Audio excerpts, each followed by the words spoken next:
It happened 2 weeks ago. I've always hated most of my neighbors. I'm fresh out of college, living on my own. But that's the deal with living in a really bad area. It's the only place I can afford. So, having ideal neighbors isn't in the cards. On one side, there's always loud music, and on the other, the creepiest folks I've ever met. Living next door are 2 people, an unfriendly woman in her 60s who seems a bit off, and a younger woman with severe mental disabilities. I often see the older woman restraining the younger one during her freakouts. It's unsettling. One regular night, I had to hit the hay early for work, but the next-door neighbors were making a racket. The younger woman was yelling and throwing a fit while the older one yelled in distress. After an hour, I couldn't take it anymore. I went over and knocked on their door. The older woman answered, annoyed by my request to keep it down. Just then, the younger one burst into the room, repeatedly screaming at me. The older woman held her back and slammed the door in my face. I felt like I accomplished nothing. However, they finally quieted down and I got some sleep. But soon I heard something downstairs. I got up to check, but everything seemed fine, so I went back to bed. Later, I woke up again, confused. Then I heard it panic set in. I fumbled for my phone, using it as a light to search the dark room for any signs of danger. There, at the edge of my bed, was a shadowy figure.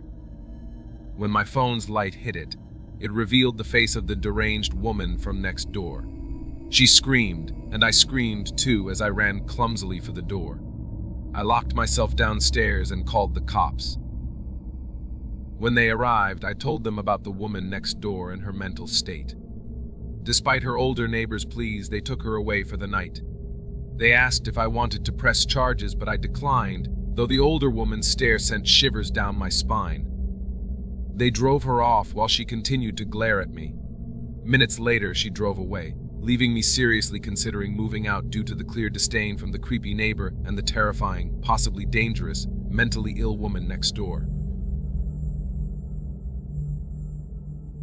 In my life, I've lived in 3 houses. The first one was where my family and I stayed for 15 years. Then we moved to the second house for 7 years before I moved to my current home. This story happened when I was 15 years old, during the last few months of our time in the first house. Our family didn't have a close relationship with the neighbors, but there were 2 boys next door named Eric and Todd. My brother and I hardly interacted with them, although we knew their names. One day, while my brother and I were playing basketball outside, Todd approached us and struck up a conversation. He asked if it was true that we were moving. Being the older brother, I did most of the talking.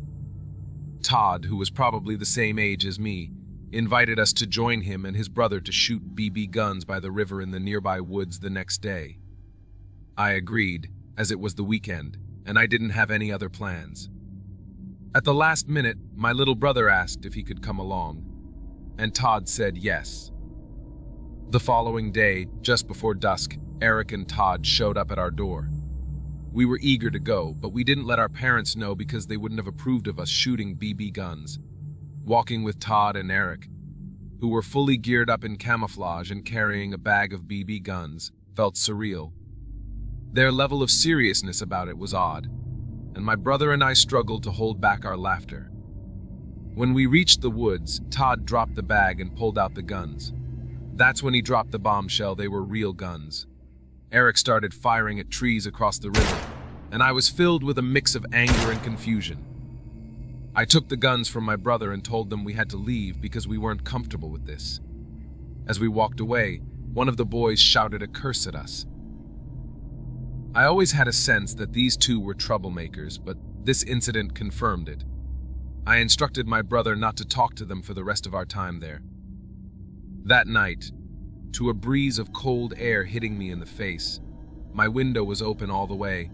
I felt something hard to press up against the back of my head as I was looking out the window, and somebody behind me going, "Shh." Somehow I didn't scream or jump, I just stayed calm. I was able to understand what was going on surprisingly. Quickly, I heard Todd's voice in a whisper behind my head. He told me if I ever told anybody, especially his dad, about the guns or the visit, he would come back and kill me and my entire family. I replied in a quiet, shaky voice, "Okay." He pushed my head with his gun before leaving through my window.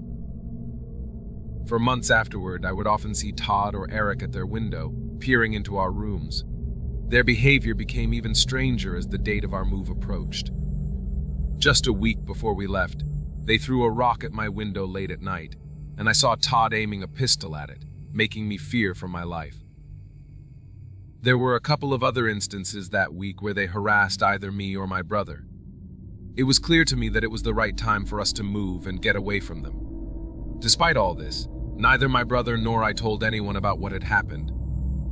All I knew was that those two boys were troubled, and I was relieved to leave when we did.